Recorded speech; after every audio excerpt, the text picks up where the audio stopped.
حضرت محدث ابن جوزی نے لکھا ہے کہ حضرت حبیب اجمی ایک بزرگ تھے، ان کے پاس ایک شخص اکثر آتا تھا، بڑا مالدار تھا، ایک ہی بیٹی تھی، وہ بھی ٹانگوں سے معذور تھی۔ تو آپ اکثر اس کو کہتے کہ تو توبہ کر، اللہ کی بارگاہ میں رجوع کر۔ ایک وقت ایسا آتا ہے کہ پھر انسان کا جب کوئی اپنا نہیں رہتا پھر اسے مصلی یاد آتا ہے، لیکن اگر مصلی کی عادت بچپن سے پڑ جائے نا تو پھر ذرا آسان ہوتا ہے اللہ سے دل لگانا۔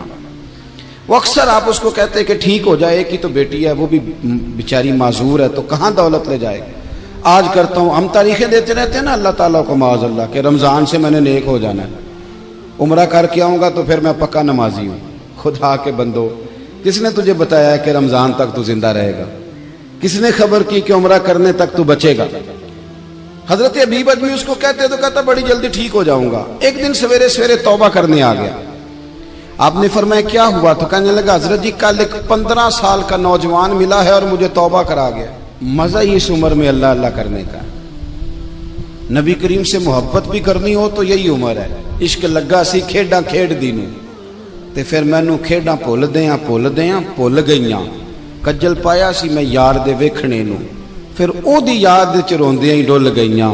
حیدر شاہ اس گلی کدے نہ رولدی پر ہن تے رولدی رول گئیاں۔ جن لوگوں نے ابو جال کو قتل کیا تھا ان کی عمریں بھی 15 سال تھی۔ ہم تو بڑے ہی نہیں نہ ہوتے ساری زندگی، نہ ہمیں کو بڑا ہونے دیتا ہے، ہم بڑے ہی نہیں ہوتے، یہی تو عمر ہے کچھ کر گزرنے کی۔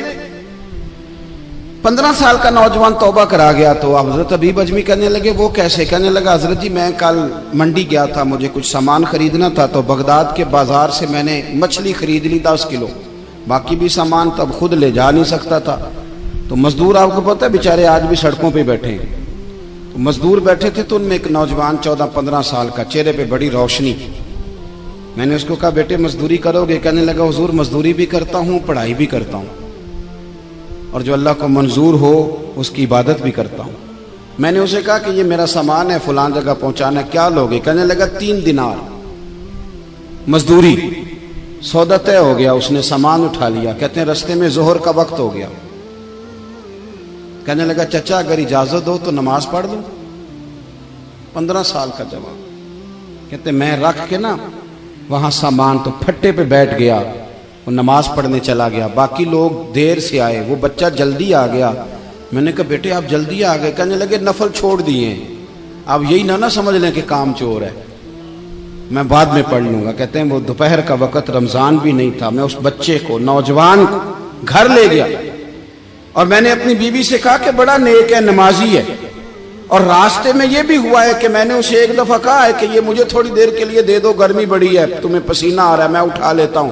کہنے لگا نہیں چچا میں رزق حلال کھاتا ہوں، اگر آپ اٹھائیں گے تو میں 3 دینار مزدوری پوری نہیں لوں گا، پھر پیسے کم کروں گا، میں نے طے کیا ہے کہ اٹھاؤں گا۔ تو کہتے ہیں میں نے اپنی بیوی کو بتایا تو بڑی متاثر ہوئی، کہنے لگی دوپہر کا کھانا پک گیا، اسے کو روٹی کھا لیں، رمضان بھی نہیں تھا۔ کہتے میں باہر نکلا، اس کو 3 دینار تھمائے، تو میں نے کہا بیٹے ایک بات میری مانو گے؟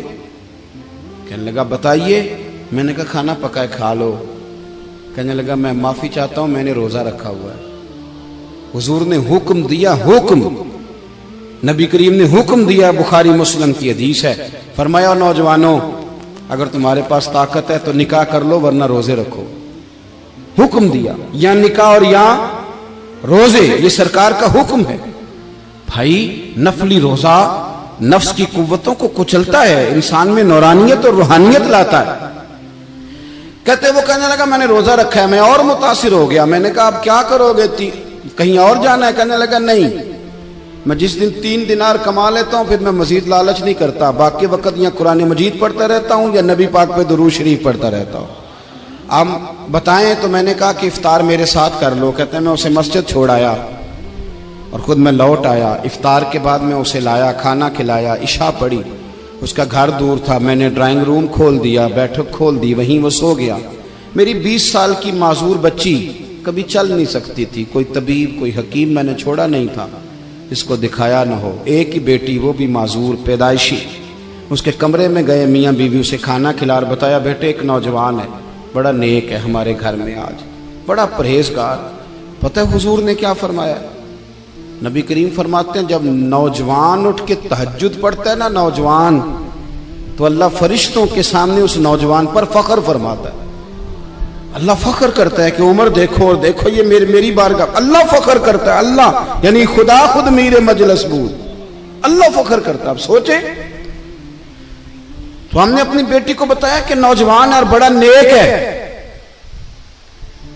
تو کہتے ہیں وہ کھانا کھلا کے ہم واپس آ گئے. آدھی رات کا وقت ہوا تو دروازے پہ دستک ہوئی. بچی اپنے کمرے میں سو رہی تھی, ہم اپنے کمرے میں, وہ بیٹھک میں. گھبرا کے اٹھے کہ اس وقت کون ہے دروازے پہ؟ تو بیٹی کہنے لگی ابا دروازہ تو کھولنا. کہتے ہیں دروازہ کھولا تو 20 سال ہو گئے تھے بیٹی کو, کبھی اس نے چل کے نہیں دکھایا تھا, کبھی دوڑ کے ادھر جاتی کبھی ادھر آتی. کہتی ہے الحمدللہ اللہ نے میری ٹانگیں ٹھیک کر دی. ہم دونوں رونے لگے, اے اللہ تو کتنا کریم ہے, کیسے ہوا بیٹے سارا کچھ؟ تو بیٹی کہنے لگی ابا آپ نے کہا تھا نا کہ نیک نوجوان آیا ہے, تو میرے دل میں خیال آیا اللہ اگر واقعی نیک ہے تو اس کے صدقے مجھے شفا ہی دے دے. یا ایھا الذین آمنوا اتقوا اللہ وابتغوا الیہ الوسیلہ. تو کہنے لگی ابھی میری دعا بھی پوری نہیں ہوئی تو رب کریم نے فضل کیا ہے اور مجھے شفا عطا کر دی. کہتے ہم دوڑ کے اس کے کمرے میں گئے, اور جب ہم نے ہاتھ رکھا تو دروازہ پہلے سے کھلا تھا, ایک خط چھوڑ گیا تھا. آج کل کے پیر کی کرامت ہوتی تو فیس بک پہ دے دیتا, باقیوں کو بھی ذرا پتہ چلے.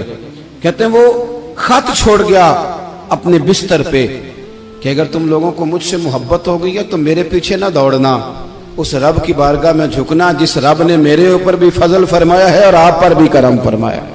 میرے نوجوان دوستو, یہ جو بچپنا ہمیں لوگ کہتے ہیں نا ابھی بچے ہو, ابھی جب آپ بالغ ہو گئے تو نماز فرض ہو گئی, سچ بولنا ضروری ہو گیا, رزق حلال کھانا ضروری ہو گیا, شریعت ساری کی ساری لاگو ہو. ایک تو درگزر سے کام لیں, دوسرا اپنی زندگی کے اندر خواہشات کو چھوڑیں. سادہ کھانا تو ویسے ہی انسان کو تندرست رکھتا ہے.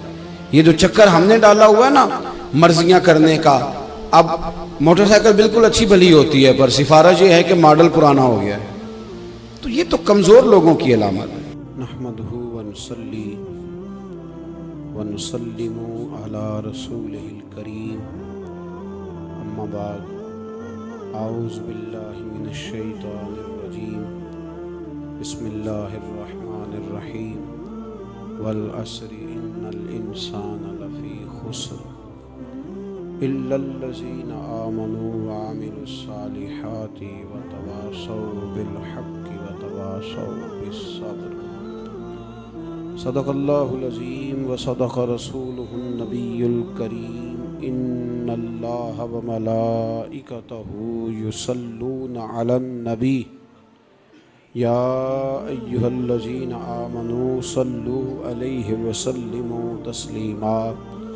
الصلاۃ والسلام علیک یا سیدی یا رسول اللہ وعلی آلک واصحابک یا سیدی یا حبیب اللہ. الصلاۃ والسلام علیک یا سیدی یا نبی اللہ وعلی آلک واصحابک یا سیدی یا رحمۃ للعالمین. اللہم صلی علی سیدنا و مولانا محمد معدن الجود والکرم وآلہ وبارک وسلم.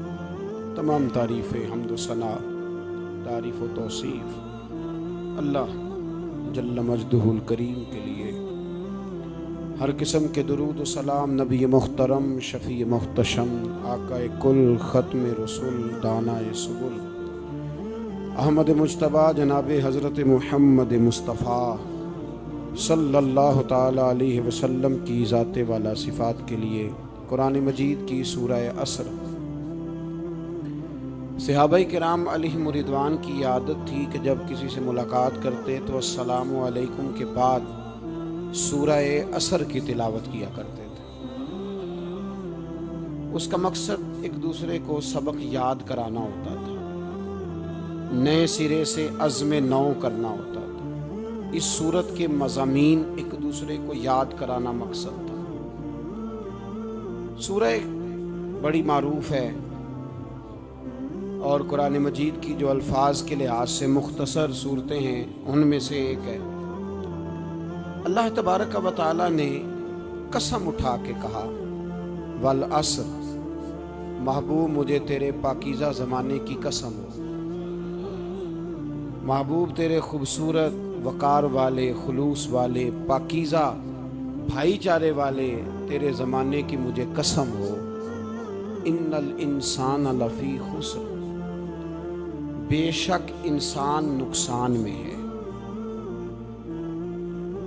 مطلق فرما دیا، تاکید لگا کے، ان الانسان لفی خسر، بے شک انسان نقصان میں ہے۔ یا اللہ سارے، فرمایا الا الذین، سوائے ان لوگوں کے، کون؟ جن میں 4 خوبیاں پائی جائیں۔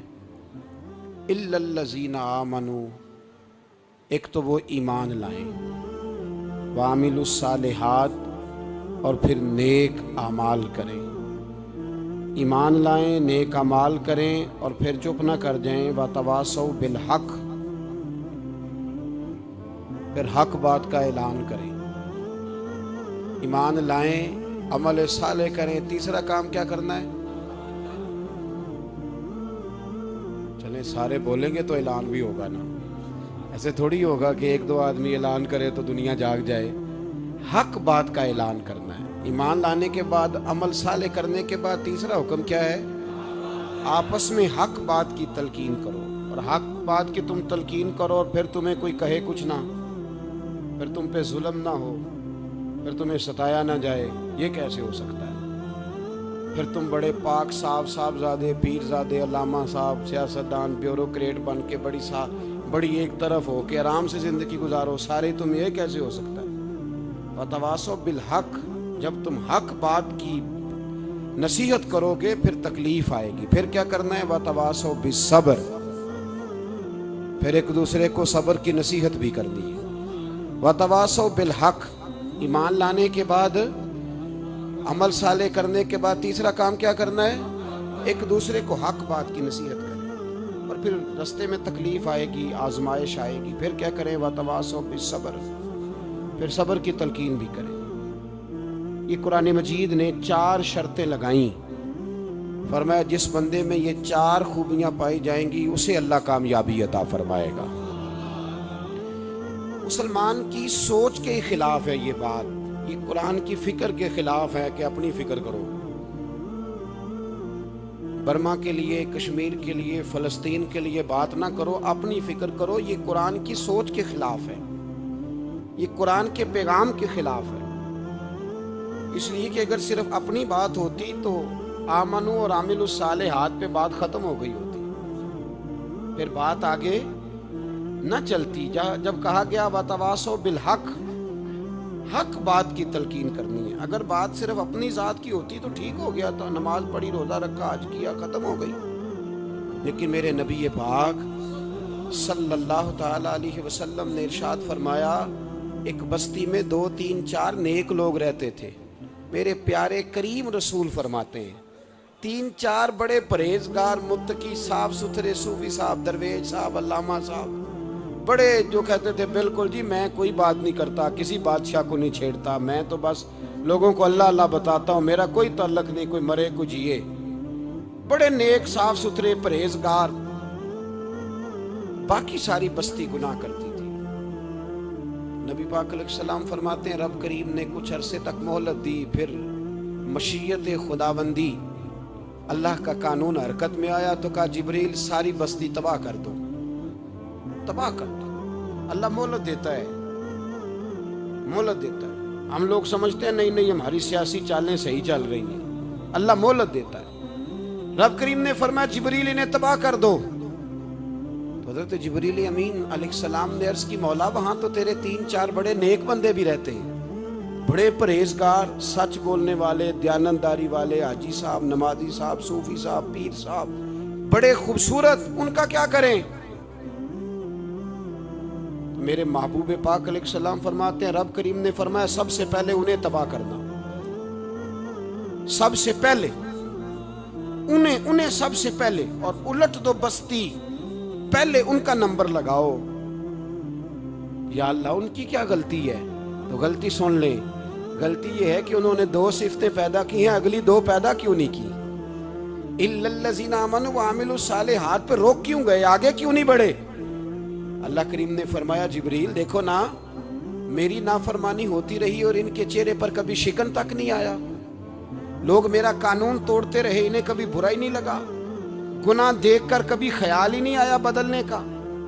میرے بھائی، امت مسلمہ اپنے لیے تو آئی نہیں دنیا میں، نبی پاک کی اس لیے تھوڑے آئے تھے کہ پیسے کمائیں، دنیا داری کریں، جھوٹ سچ ماریں اور رخصت ہو جائیں، بچے پیدا کریں۔ یہ کام تو ہندو سکھ بدھ مت سارے کر رہے ہیں، تو فقط اس کام کے لیے تھوڑی آیا ہے۔ کنتم خیر امت اخرجت للناس، اللہ فرماتے ہیں میرے محبوب کے غلاموں تم بہترین امت ہو، میں نے تمہیں امتوں کے بھلے کے لیے پیدا فرمایا ہے، تمہیں لوگوں کی امامت کے لیے دنیا میں بھیجا ہے۔ اے نوجوان مسلم، کبھی یہ تدبر بھی کیا تو نے؟ وہ کون سا گردو ہے جس کا ہے تو ایک ٹوٹا ہوا تارا؟ تو نے کبھی سوچا ہے تو کیا ہے؟ پتہ ہے تجھے؟ روزی کماؤ، روٹی کماؤ، اور اب تو بہت سارے لوگ جھوٹ کی دنیا میں زندہ ہیں، جھوٹ بولتے ہیں اپنے آپ کے ساتھ بھی، دائیں بائیں فراڈ کر رہے ہیں اپنی ذات کے ساتھ، خول بنا لیا اس میں بند ہو گئے، باہر ہی نہیں نکل۔ اپنے ملک کی سوچو، اپنی بات کرو۔ علامہ اقبال نے پتہ کیا کہا تھا؟ اقبال نے، یہ سنو، جو لوگ کہتے ہیں پہلے پاکستان، برما کے مسلمان بعد میں، کشمیر کے مسلمان پہلے سنو اقبال کیا کہتے ہیں۔ اقبال کہنے لگے ان تازہ خداؤں میں بڑا سب سے وطن ہے، ان تازہ خداؤں میں بڑا کون ہے؟ وطن کی محبت ایمان کا حصہ، اس میں شک نہیں، لیکن اگر اسلام سے پہلے وطن آ گیا تو اقبال کہتے ہیں ان تازہ خداؤں میں بڑا سب سے وطن ہے، اور جو پیرہن اس کا ہے وہ مذہب کا کفن ہے۔ فرماتے ہیں جو وطن اوڑھ لیتا ہے اس نے اپنے مذہب کو دفن کر دیا۔ سب سے پہلے پاکستان نہیں، سب سے پہلے رسول اللہ کا دین ہے، سب سے پہلے قرآن ہے، سب سے پہلے نبی پاک کا فرمان ہے، سب سے پہلے امت مسلمہ ہے۔ ان تازہ خداؤں میں بڑا سب سے وطن ہے، جو پیرہن اس کا ہے وہ مذہب کا کفن ہے۔ اور اقبال کہنے لگے قوم مذہب سے ہے، مذہب جو نہیں تم بھی نہیں۔ قوم مذہب سے ہے، مذہب جو نہیں، کوئی نہیں سمجھ آ رہی ہے آپ کو میری بات؟ قوم کس سے ہے؟ پاکستانی ہونے سے، پنجابی ہونے سے، سندھی بلوچی پٹھان ہونے سے؟ نہ، قوم مذہب سے ہے، اور مذہب جو نہیں تم بھی نہیں۔ یہ کیسے ہو سکتا ہے کہ مذہب نہ ہو اور بندہ زندہ رہے؟ یہ کیسے ہو سکتا ہے؟ بھائی، کافر نے اصل میں جاگ ہی نہیں رہا، میں جاگتا ہی نہیں، میں جیب کی سوچتا ہوں، مسجد کی سوچتا ہوں، خانقاہ کی سوچتا ہوں، مدرسے کی سوچتا ہوں، دکان کی، سارا دن تو اس چکر میں لگا رہتا ہوں لوگوں کو ثابت کرنے میں کہ میں صحیح ہوں باقی غلط ہے۔ میں تو اپنی ذات کے خول سے اٹھ ہی نہیں رہا، اور مجھے یہ اندازہ ہی نہیں کہ لیبیا سارا کٹ گیا، مصر کے ٹکڑے ٹکڑے ہو گئے، مجھے پتہ ہی نہیں کہ شام، جس کے بارے میں میرے نبی پاک علیہ السلام نے فرمایا مکے اور مدینے کے بعد اللہ نے سب سے زیادہ برکتیں ملک شام میں رکھی ہے، اور حضور نے فرمایا جس نے ہجرت کرنی ہو وہ شام جائے۔ اتنا اعلیٰ ملک سارا کٹ گیا، 4,000 ہزار لوگ ایک دن میں قتل ہو گئے، پر میرا گھر آباد ہے نا، کوئی حرج نہیں، وہ کٹتے ہیں تو وہ دور ہیں، کٹتے رہے۔ فلسطین میں ہمارے ہاں معراج کی محفلیں بڑی جم کے ہوتی ہیں، سارے لوگ پڑھتے ہیں سبحان الذی اسریٰ بعبدہ لیلا من المسجد الحرام الی المسجد الاقصی۔ انہیں پوچھو روز قرآن مجید میں مسجد اقصی کا نام لینے والوں، تو مسجد اقصی کہتے ہو تو تمہیں اللہ کتنی نیکیاں عطا کرتا ہے، بتاؤ تو صحیح مسجد اقصی کدھر ہے؟